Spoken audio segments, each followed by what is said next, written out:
I had this incident. So, I mean, it started as soon as I was put into this portfolio. There's very strangely, and I've experienced this with I've talked to other women who work on climate change, is that there are people who are climate deniers who also are misogynists. And it's a weird thing. Like they created a hashtag, Climate Barbie, ha ha ha, so funny. And so I didn't really, it's interesting because I didn't really do anything about it for a long time because I thought it was really annoying. And in fact, I think my team didn't really want me to engage because they felt if I engaged, it'd be kind of bad because I'd given some credence to folks, including so-called media outlets, alt-right media outlet.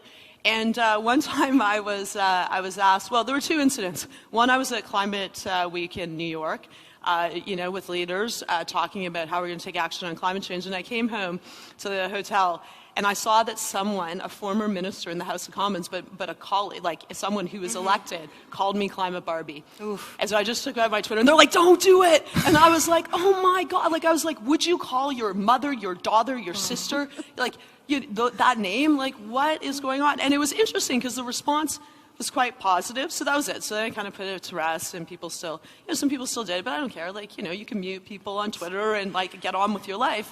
But then I was it was after a meeting of provincial ministers on climate change. We'd had a meeting, and the first question was from an outlet that had called me Climate Barbie.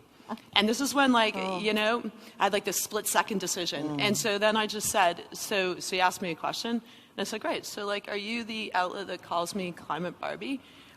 Because I just want you, before I answer this question, I want you to say, confirm that you're never going to use that name again.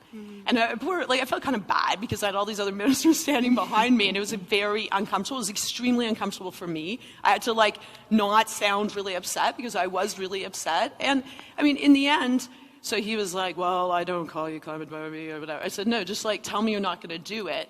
I just would like a commitment that you will not call me names, that you won't talk about the color of my hair, that you won't make fun of me, and the reason I'm asking you not to do this is because I have 2 daughters, that there are lots of girls that want to get into politics, and it is completely unacceptable that you do this. That you can be a legitimate organization. When you spear people, calling them deniers with all the connotations of the Holocaust denial, okay? There is a debate on this science. Now, if you would kindly please answer my question about hydroelectricity, this is very important. I mean, in the end, so he was like, well, I don't call you Climate Barbie or whatever. I said, no, just tell me you're not going to do it.